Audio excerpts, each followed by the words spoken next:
नहमदुहु व नुसल्ली अला रसूलिहिल करीम अम्मा बाद फ़अऊज़ु बिल्लाहि मिनश शैतानिर रजीम बिस्मिल्लाहिर रहमानिर रहीम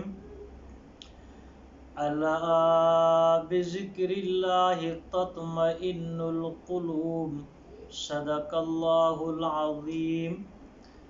मोहतरम सामीन, अल्लाह तबारक व तआला जे क़ुरान मजीद मां हिक आयत तिलावत कई आहे। अज मौजूदा दुनिया जी सूरत हाल इहा आहे त मुसलमान जी परेशानी ॾींहं ब ॾींहं वधे थी, घटि कान थिए थी। हालांकि मुसलमाननि खे त अल्लाह तबारक व तआला पैगंबर जेको अता फरमायो सो बि रहमत वारो, क़ुरान पाक ॾिनई सो बि बरकत ऐं रहमत वारो किताब, दीन इस्लाम बरकत ऐं रहमत वारो किताब आहे। पर मौजूदा दौर में ॿार खां वठी करे पोढ़े ताईं, जवान खां वठी करे मुंहिंजी अजी अम्मा भेण ताईं समूरा माण्हू परेशान आहिनि। को पंहिंजी माइशी हालत में परेशान आहे, को पंहिंजी सिहत जे लाइ परेशान आहे, को कहिड़ी ॻाल्हि ॿुधे थो त परेशान थी वञे थो त मां इन मसइले खे कीअं हल कयां। इन समूरी परेशानियुनि जो अगरि हल आहे त उहो अल्लाह पाक जे ज़िक्र जे अंदरि ई आहे। क़ुरान पाक जे अंदरि अल्लाह सिंह फरमायो त वला तहिनू वला तहज़नू व अंतुमुल अअलौना इन कुंतुम मुमिनीन। ए ईमान वारो, तव्हां गमगीन न थियो, परेशान न थियो। हर जगह ते मां तव्हांखे बुलंद कंदुमि, तव्हांजे मुक़ाबले में काफ़िर खे मथे न आणींदुमि। पर अल्लाह पाक शर्त फरमायो त तव्हां मोमिन पक्का हुजो, जो हर हाल में मां अल्लाह खे यादि कजो। तव्हांखे दुनिया जी काई बि तकलीफ़ परे न करे सघंदी, झुकाए न सघंदी। पर शर्त आहे तव्हांजो ताल्लुक़ मां अल्लाह जी ज़ात सां क़ाइमु हुजे। अल्लाह से फरमायो त वकान हक़्क़न अलैना नस्रुल मुमिनीन। अजीब आयत आहे मुंहिंजा सामीन, तवज्जो सां ॿुधो। अल्लाह फरमाए थो त ईमान वारे जो मां अल्लाह जे मथां इहो हक़ आहे त मां ईमान वारे खे कामयाब कयां ऐं ईमान वारे जी नुसरत कयां। जंहिंखे अल्लाह नुसरत करे, अल्लाह ताला कामयाब करे, उनखे दुनिया जी काई बि ताक़त नाकाम नथी करे सघे। त मुंहिंजा मोहतरम दोस्तो, असां अल्लाह जे क़ुरान पाक ॾे मोटी अचूं, दीन इस्लाम ॾे मोटी अचूं, मिठे मुहम्मद सल्लल्लाहु अलैहि वसल्लम ॾे मोटी अचूं। असां ज़िंदगी ईअं गुज़ारियूं जीअं अल्लाह पाक फरमायो, तरीक़ो उहो अपनायूं जीअं इमामुल अंबिया सल्लल्लाहु अलैहि वसल्लम असांखे करे ॾेखारियो, ॿुधायो आहे। ज़िंदगी नबी जे तरीक़े ते मुवाफ़िक़ गुज़ारणु तव्हां ऐं असांजो कमु आहे, कलमे वारे जो कमु आहे, नौजवान जो कमु आहे, अम्मा अदी भेण जो कमु आहे। उनजी ज़िंदगी जा समूरा परेशानियूं दूर करे उनखे पंहिंजे उन घर जे अंदरि, झूपड़ी जे अंदरि, बंगले जे अंदरि सुकून सां रहण, उहो रब रहमान जो कमु आहे। तंहिंजे करे अल्लाह से फरमायो त अला बिज़िक्रिल्लाहि तत्मइन्नुल क़ुलूब।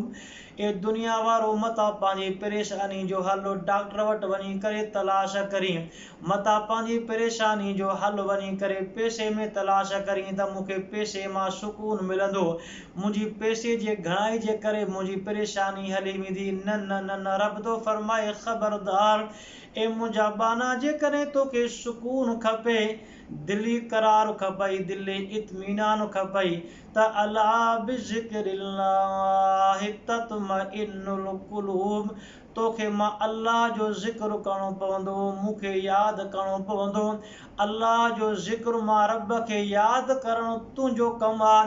तुंहिंजा समूरा परेशानियूं, ग़म ऐं ॾुख दूर करे सुकून वारी ज़िंदगी मुहैया करणु, इहो मां रब रहमान जो कमु आहे। त मुंहिंजा मोहतरम दोस्तो, असां अल्लाह खे राज़ी कयूं। हदीस मुबारक में इमामुल अंबिया सल्लल्लाहु अलैहि वसल्लम फरमायो त क़यामत वारे ॾियारे में अबो परेशान, अम्मा परेशान, नफ़्सा नफ़्सी वारो आलम हूंदो। पर जेके बाना दुनिया जे अंदर अल्लाह जो ज़िक्र कंदा, अल्लाह के याद कंदा, उहे जन्नत जे अंदर एड़े मुश्किल घड़ी में भी खिलंदा खिलंदा वनी करे जन्नत में दाखिल थींदा, जन्नत जे हवाले थींदा। या एडी वडी बरकत है अल्लाह जे ज़िक्र जी। तंहिंजे करे रब तो फरमाए त फज़कुरूनी अज़कुरुकुम, ए मुंहिंजा बाना तू मूंखे यादि कर त मां बेपरवाह अल्लाह तोखे यादि कयां। मुंहिंजा मोहतरम दोस्तो, नौजवानों जेके परेशान आहिनि, मुंहिंजा नौजवान भाउर दोस्त अम्मा अदड़ियूं भेणियूं, उन्हनि खे मुंहिंजी गुज़ारिश आहे त तव्हां अल्लाह खे यादि कयो, छो त अल्लाह पाक फरमायो तव्हां मूंखे यादि कयो त मां रब बेपरवाह अल्लाह तव्हांखे यादि कयां। पोइ जेको बानो अल्लाह खे यादि हुजे, जंहिंजे मथां अल्लाह जी नज़र करम हुजे, नज़र रहमत हुजे, उनखे दुनिया जी काई बि परेशानी तकलीफ़ न ॾींदी, इन जे करे त उनखे अल्लाह पाक जी रहमत वारी नज़र आहे। तंहिंजे करे सिंधी में पहाको आहे त जंहिंखे रब रखे तंहिंखे केरु चखे। चल अल्लाह साईं ज़िक्र जी तौफ़ीक़ नसीब फरमाए ऐं समूरनि मुस्लमाननि खे, नौजवाननि खे अल्लाह पाक इन परेशानी वारी ज़िंदगी खां बचाए ऐं सुकून वारी ज़िंदगी नसीब फरमाए। त बानो अल्लाह तबारक व तआला खे यादि कंदो त उनजी हर मुश्किल, हर परेशानी अल्लाह पाक आसान फरमाईंदो। इन जे करे त इंसान जे मथां जेका मुसीबत ईंदी आहे, परेशानी ईंदी आहे, उहा अल्लाह जे तरफ़ खां ईंदी आहे। जॾहिं बाने जी दिलि जो रुजू इल्लाह थी वेंदो, त उहा जॾहिं दिलि अल्लाह सां क़ाइमु थी वेंदी, मिली वेंदी, त अल्लाह तबारक व तआला इन बाने जी हर परेशानी खे पंहिंजी कुदरत सां दूर फरमाईंदो। ऐं मुंहिंजा मोहतरम दोस्तो, मां हिकिड़ी वज़ाहत हिते ज़रूरु करणु चाहियां थो त दुनिया जे अंदरि जेकॾहिं कंहिंखे को बादशाह, को मिनिस्टर, को सरबराह कंहिंखे पंहिंजो नाइब करे मोकिलींदो आहे त वञी करे फिलाणे सां वञी करे फिलाणी ॻाल्हि करे आ ऐं मुंहिंजो वञी करे फिलाणो पैगाम पहुचाए, त उहो जेको नाइब थी करे ईंदो आहे या एलची थी करे ईंदो आहे, सफ़ीर थी करे ईंदो आहे, उहो कॾहिं बि पंहिंजी ॻाल्हि न कंदो आहे, बल्कि बार बार मुज़ाकिरात में इहा ॻाल्हि कंदो आहे त साईं मूंखे फिलाणे तव्हांजे लाइ ही पैगाम ॾिनो आहे, फिलाणे फिलाणो मसइलो हिन तरह सां पेश कयो आहे, तंहिंजे करे इहो मसइलो इन तरह हल कयो, छो त इहो माण्हू उनजो नाइब थी करे आयो आहे। अहिड़ी तरह मुंहिंजा मोहतरम दोस्तो, मुसलमानो, इंसानो, रब पाक फरमायो त मां इंसान खे पंहिंजो ख़लीफ़ो बनायो आहे, पंहिंजो नाइब बनायो आहे। जॾहिं मुसलमान इंसान अल्लाह जो ख़लीफ़ो आहे, अल्लाह जो नाइब आहे, त पोइ नाइब खे कॾहिं बि पंहिंजी मर्ज़ी नाहे हलाइणी, उहो अल्लाह पाक जा हुकुम हलाईंदो आहे। ऐं जॾहिं त असां तव्हांखे अल्लाह तबारक व तआला पैदा इन जे करे कयो आहे, असां दुनिया जे अंदरि वञी करे अल्लाह पाक जा हुकुम पूरा कयूं ऐं मिठे मुहम्मद सल्लल्लाहु अलैहि वसल्लम जा तरीक़ा अपनायूं, तॾहिं अल्लाह फरमायो तअमुरून बिल मारूफ व तनहौन अनिल मुनकर, तूं नेकिन जो हुकुम कयो ऐं बुराइनि खां रोकियो।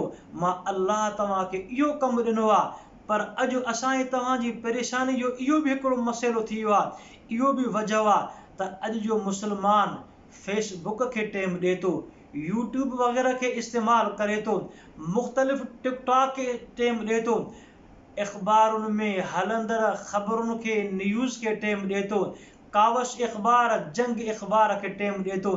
पर अॼु जे नौजवान खे, अॼु जे अम्मा अदड़ी भेण खे जेकॾहिं टाइम नाहे त उहो अल्लाह खे यादि करण जे लाइ टाइम नाहे, क़ुरान पाक खे पढ़ण जे लाइ टाइम नाहे, ज़िक्र अज़कार करण जे लाइ टाइम नाहे। मुंहिंजा मोहतरम दोस्तो, असां पंहिंजे मक़सद खे विसारे वेठा आहियूं, पंहिंजे मक़सद खे भुलाए वेठा आहियूं। मौलाना मुफ्ती मोहम्मद शफ़ी रहमतुल्लाह अलैहि जो वाक़ियो मुफ्ती तक़ी उस्मानी दामत बरकातुहुल आलिया लिखियो आहे त वालिद मरहूम जॾहिं रोज़े रसूल ते विया त इमामुल अंबिया जे वेझो वञनि पिया, वरी पोते पिया हटनि त मता मूंखां अल्लाह जो रसूल सुवाल करे त ए शफ़ी, तो मुंहिंजो दीन पंहिंजे इलाइक़े में केतिरो पहुचायो आहे, दीनदारी केतिरी अपनाई थी ऐं हिते मुंहिंजे अची करे वेझो पुॻो आहे। अचानक ईअं अॻिते थियनि, पोते थियनि, रोज़े रसूल मां आवाज़ु आयो त ए शफ़ी, जेको माण्हू मां मुहम्मद मुस्तफ़ा जे दीन ते आहे, भल मां मुहम्मद खां केतिरो बि परे रहे, पर मां मुहम्मद मुस्तफ़ा के वरी बि वेझो आहे। पर जेको मुंहिंजे दीन ते नाहे, मुंहिंजे क़ुरान ते नाहे, मुंहिंजे इस्लाम ते नाहे, भल अची करे रोज़े रसूल खे चुंबड़ी पवे, तॾहिं बि मां पैगंबर खां परे ऐं दूर आहे। त मुंहिंजा मोहतरम दोस्तो, जेकॾहिं चाहियो था असांजूं परेशानियूं हल थियनि, असांजूं मुसीबतूं हल थियनि, हर क़िस्म जी तकलीफ़ दूर थिए, त अॼु जो नौजवान खे मां दावत फ़िक्र ॾियां थो त तव्हां अल्लाह तबारक व तआला खे राज़ी कयो, अल्लाह तबारक व तआला खे यादि कयो, इमामुल अंबिया जे मथां दुरूद पाक कसरत सां पढ़ो। इहे समूरा कम करणु तव्हांजो कमु आहे।